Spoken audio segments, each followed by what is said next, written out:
ഇന്ന് തന്നെ ഡൗൺലോഡ് ചെയ്യൂ. കാണൂ നിങ്ങളുടെ ഫേവറേറ്റ് ഷോസ്.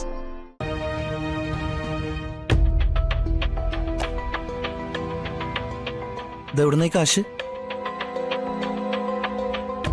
പപ്പയോടെ ചോദിച്ചു, ഈ കാശ് എവിടുന്ന കിട്ടിയെന്ന്. പപ്പി പറ. ഇത് ചേച്ചമ്മയുടെ കയ്യിൽ നിന്നാ. ചേച്ചിയമ്മ വന്നോ? എന്ത്? താനെന്തിനാ പപ്പിക്ക് പൈസ കൊടുത്ത്? ഏയ് ഞാൻ കൊടുത്തില്ലല്ലോ. കൊടുത്തില്ലേ? പിന്നെ ഇവളുടെ ബോക്സിൽ ഇരുന്ന് 100 രൂപ എന്താ? എന്താ മോളെ, നിനക്കിത് എവിടെ നിന്ന് കിട്ടി?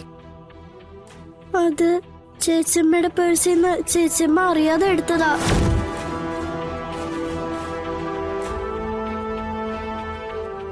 ഓ അത് ശരി.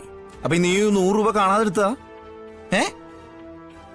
പപ്പി പറയ, ഇത് നീ എന്റെ പേഴ്സിൽ നിന്ന് ഞാൻ അറിയാതെ എടുത്ത എന്തിനാ? എന്തിനാന്നല്ലേ ചോദിച്ചത്? ദേ പറഞ്ഞില്ലെങ്കിൽ എന്റെ ഇന്ന് നല്ല അടി കിട്ടുവേ. സത്യം പറയാനാ പറഞ്ഞേ.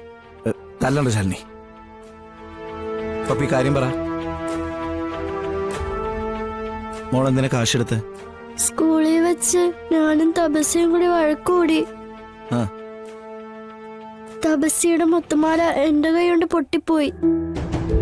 അത് വാങ്ങിച്ചു കൊടുത്തില്ലെങ്കിൽ അവള് കംപ്ലൈന്റ് ചെയ്യുന്ന പറഞ്ഞതുകൊണ്ടാ. അത് ആരും അറിയാതെ വാങ്ങിക്കൊടുക്കാനാ ഞാൻ ഈ പൈസ എടുത്തത്. അതിനെ മോഷ്ടിക്കണോ? കാര്യം പറഞ്ഞ ഞാൻ എന്താ പൈസ തരില്ലേ? ഓ അപ്പൊ പിന്നെ എളുപ്പത്തിൽ കാര്യം നടക്കില്ലല്ലോ. ഇതുപോലെ മോഷ്ടിക്കാനും പറ്റില്ല. അതെങ്ങനെയാ? കുടുംബത്തോടെ ചട്ടമ്പിത്തര എടുത്ത് നടക്കുന്നവർക്ക് ഇങ്ങനെയുള്ള തിരിച്ചടികളൊക്കെ ഉണ്ടാവും. മക്കള് കാക്ക കാലേ പോന്നത് നോക്കി നിന്ന് കാണേണ്ടിയും വരും.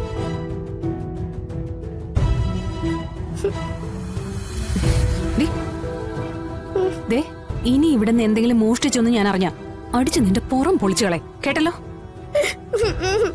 കേട്ടോന്ന്?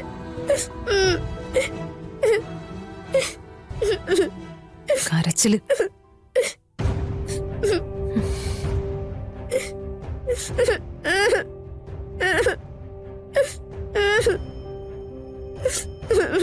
പപ്പി കരയണ്ട,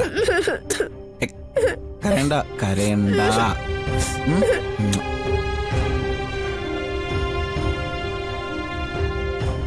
മോളുടെ അമ്മ ചേച്ചിയമ്മ ദേഷ്യത്തിൽ പറഞ്ഞല്ലേ?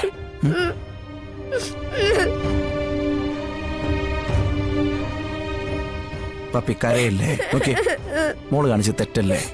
അച്ഛനാണെങ്കിലും അമ്മയാണെങ്കിലും അവരുടെ സമ്മതം കൂടാതെ 1 രൂപ പോലും ഉപയോഗിക്കാൻ പാടില്ല കേട്ടോ. അങ്ങനത്തെ കുട്ടികളെ ചീത്ത കുട്ടികളായിട്ട് എല്ലാരും കാണും.